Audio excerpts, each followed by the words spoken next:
early 1980s, Japan found itself gripped by a bizarre and terrifying crime wave, orchestrated by a shadowy group known as the Monster with 21 Faces.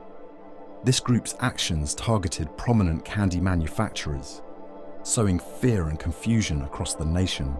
Their story is a twisting tale of extortion, kidnapping, and taunting that left the Japanese police baffled and the public on edge. The saga began on March 18, 1984, when Katsuhisa Ezaki, the head of the Japanese candy manufacturer Ezaki Glico, was enjoying a quiet evening at his home in Osaka. Without warning, two armed and hooded assailants broke into his home and kidnapped the naked Ezaki right out of his bath. The next day, a ransom note was delivered, demanding that Glico hand over 1 billion yen and 100 kilograms of gold. The equivalent of roughly $10 million today, the ransom was to be placed in a specified phone booth. Ezaki's kidnapping was a brazen act that highlighted his vulnerability. The idea of being kidnapped while bathing added a layer of indignity and helplessness to the crime. Reflecting on his predicament, one might consider various escape plans. But Ezaki's captors had taken every precaution to ensure he could not easily free himself.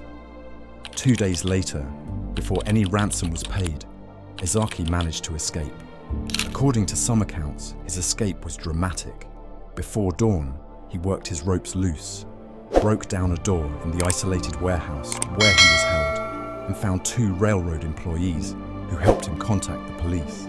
However, despite his daring escape, Ezaki had no information about his captors. The kidnapping was only the beginning. The perpetrators, undeterred by their failed ransom demand, shifted their tactics. They demanded $480,000 and threatened to poison Glico's candies with cyanide if their demands were not met. To prove their seriousness, they snuck into Glico headquarters and set some property on fire. Despite these crimes, the Japanese police were unable to pinpoint who was behind the attacks. In 1983, Japanese police had a stellar record, solving 97.1% of murder cases and 55.3% of thefts, compared to the US's 73.5% for murders and 17.3% for thefts. Failing to crack the Glico case was a significant embarrassment for the authorities. The newspaper Yomiuri ran an editorial criticizing the police, stating, "We do not recall a case in which criminals have made such fools of the police." On April 8, 1984, the press received the first of over 100 letters from the criminals. These letters taunted the police and provided clues, challenging the authorities to catch them. One letter mocked the police, providing details like the type of car used in the grocery store frequented by the criminals. Despite these clues, the police were no closer to solving the case. By June 1984, the criminals began calling themselves the Monster with 21 Faces. Inspired by a 1936 children's story by Edogawa Rampo. The group continued their campaign, targeting another confectioner, Morinaga and Company. In September 1984, Morinaga began receiving extortion letters demanding $410,000. When Morinaga failed to pay, the criminals escalated their threats. On October 8, 1984, Japanese newspapers received a letter warning that the criminals had poisoned Morinaga's sweets with potassium cyanide. Labels on the boxes read, "Danger, Cyanide." This revelation sent shockwaves through Japan. 18 packages were found and tested, with at least one containing lethal cyanide. Thankfully, no one consumed any of the tainted candy, but the criminals threatened that the next batch would not be labelled.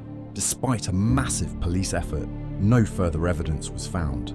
However, surveillance footage showed a suspect known as Video Man placing something on a shelf where poisoned candy was later found. He was never identified. In addition to the video footage, phone recordings purportedly made by the Monster with 21 Faces featured the voices of a woman and a child, further mystifying the public and the authorities. By March 1985, 31 food and candy companies had been targeted, and Japan's finest were no closer to solving the case. In one instance, Glico representatives were instructed to wait for a phone call at a truck stop, but no call ever came. The criminals mocked the police in their next letter for trying to deceive them. On August 12, 1985, the monster with 21 faces sent their last letter, announcing they would stop their activities. By this time, the police had received over 28,000 tips and utilised over 130,000 officers. Yet the criminals remained unidentified. Various theories have been proposed about who the monster with 21 faces might be. One early theory suggested that Katsuhisa Ezaki was involved from the start, but no evidence supported this theory. Another theory posited that the crimes were an act of revenge against Japan's food companies, particularly Morinaga, which had produced arsenic-laced dry milk in the mid-1950s, leading to the deaths of 138 infants. However, this theory did not explain why other companies were targeted. The most compelling theory involved Manabu Miyazaki, a known criminal. In November 1984, police surveillance of a potential ransom drop in Kyoto spotted a suspicious fox-eyed man. The suspect's sketch led to the identification of Miyazaki, but he had a rock-solid alibi and was never charged. He later wrote a memoir detailing his life of crime, but never confessed to involvement with the monster with 21 faces. The monster with 21 faces left a lasting impact on Japan. The Japanese Ministry of Agriculture reported a 10% drop in sweets consumption across the country. Both Glico and Morinaga suffered massive losses in sales. In the end, the monster with 21 faces got away with their crimes. Their identity remains one of Japan's most enduring mysteries. The group's actions not only terrorized the nation, but also exposed vulnerabilities in the police force and the food industry. The case of the monster with 21 faces stands as a chilling reminder of how a small group of determined individuals can disrupt an entire society